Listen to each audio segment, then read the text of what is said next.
Olá, meus queridos, finalmente chegamos ao nosso último capítulo aqui da minha história diante desta vista aqui espetacular, que estamos aqui em Quebec, de frente ao famoso Frontenac, o hotel mais fotografado do mundo e um local que tem tudo a ver, onde tudo começou a minha história, que está ali. Ali é um consulado americano onde vamos encerrar minha história. Roda aí.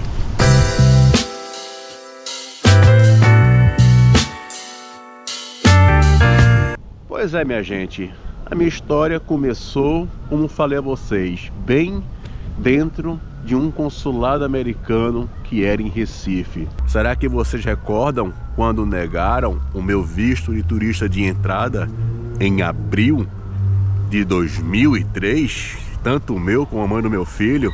Pois é. Então, nada melhor do que terminar de contar minha história exatamente nesse trágico lugar que eu acabei tendo que retornar. Pois no nosso penúltimo capítulo, o consulado americano lá do Rio de Janeiro me fez uma proposta. Qual foi?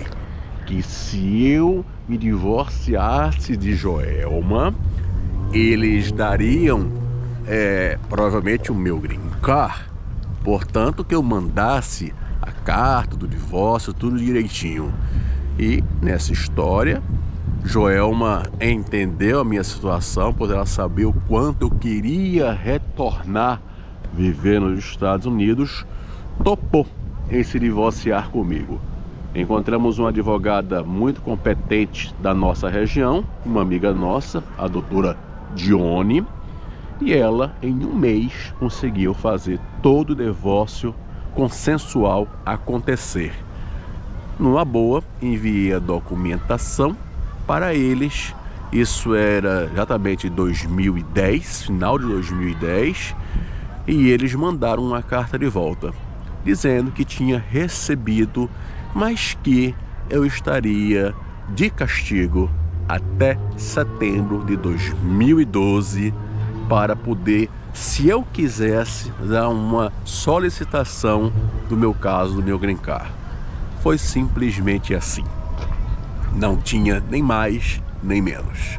E o que tive que fazer? A vida segue. Como falei no vídeo anterior, eu não tinha mais nada a perder, porque tinha uma vida já estabilizada no Brasil, mas faltava coisas importantes, como, por exemplo, ter a minha própria casa, pois eu não tinha conseguido essa conquista de ter uma casa própria. E os intercâmbios sendo realizados, quer dizer, tudo dando certo, numa boa. Passou o tempo, nunca mais eu tive notícias nenhuma sobre a vida americana, consulado americano, coisa parecida. Quando chegou setembro de 2012, eu recebo a carta do consulado outra vez, perguntando: e aí, Edson, você ainda está interessado em querer obter o seu green card? Imagina o meu coração ao receber esta notícia. Na mesma hora, me preparei para toda a documentação, mas dessa vez como um divorciado, do jeito que eles queriam que isso acontecesse. Eles receberam a documentação e agendaram comigo. Agora o ano já era o final de praticamente 2013. Passou quase um ano, documentação, preparação, aquela coisa toda, até quando foi em novembro, exatamente, se eu não me engano, de 2013, fui me apresentar exatamente ao consulado americano no Rio de Janeiro, e muito temeroso, né? Porque Eu estava tendo certeza que eles iriam negar.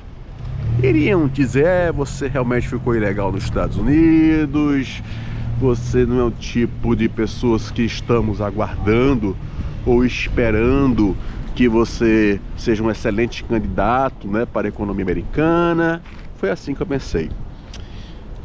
Dessa vez, eu não fui o último a ser atendido. Pelo contrário, eu fui pela primeira vez, entendeu? Ser o primeiro a ser atendido.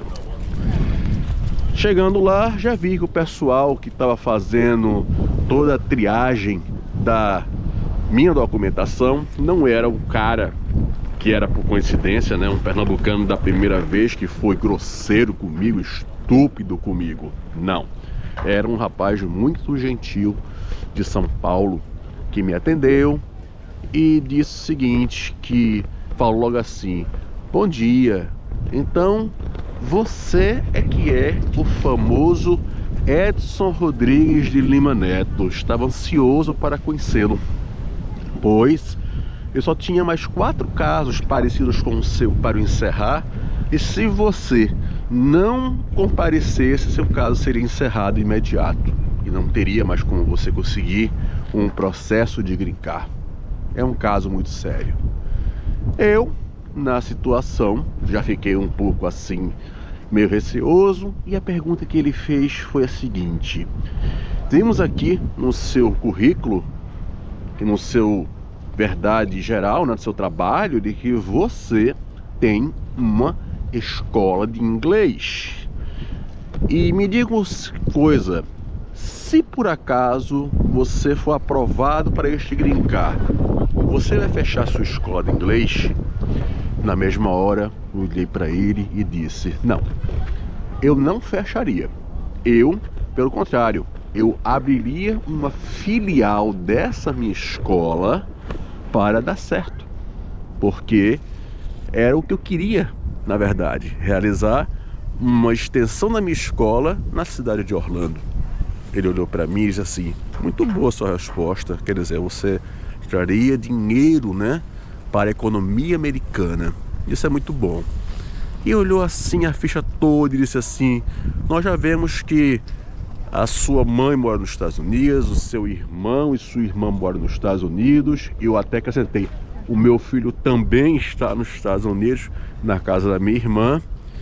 E eu sou o único que ainda moro aqui nos Estados Unidos. Aí ele olhou para mim e disse assim: você era, porque a partir de agora você está voltando para casa. Cara, na hora que ele disse isso, a emoção que bateu de saber que eu estava podendo voltar para os Estados Unidos foi grande. A lágrima escorreu rapidinho no meu rosto. Foi demais. Na mesma hora que ele disse isso, acabei saindo para comprar uma passagem de avião que já tinha comprado para sair num voo mais tarde. Se ia chegar de noite. Que nada, comprei uma passagem de última hora, voltar para casa para comemorar com o Joelma a alegria de saber que eu estaria voltando para os Estados Unidos. Liguei para todos os meus familiares, todos ficaram muito felizes e me programei para que em janeiro de 2014 eu estaria retornando a minha vida, dessa vez como uma pessoa regularizada, legalizada, e realizar os meus sonhos nos Estados Unidos da América. E foi assim que aconteceu, pois no dia 13 de janeiro de 2014 estava voltando para começar uma nova jornada, um novo sonho. E digo a você, não foi fácil a minha vida durante esses 10 anos que passei no Brasil. De um cara que voltou dos Estados Unidos para buscar, na época, a mãe do meu filho e o meu filho, e acabou ficando preso no seu próprio país. E você viu pela batalha que eu passei, a luta que eu enfrentei para chegar onde eu cheguei, sem precisar ter que passar por cima de ninguém, sem ter que roubar seu ninguém, sendo apenas honesto e acreditando que o Brasil ainda tem jeito. Eu espero que minha história tenha sido útil para vocês, que vocês tenham gostado. Comentem, por favor, no final o que acharam de toda essa minha trajetória. E acompanhe aí, porque vem mais uma história para vocês aí. Vai ser agora a história da minha volta dos Estados Unidos, como foi. Para vocês que ficam aí, aquele abraço.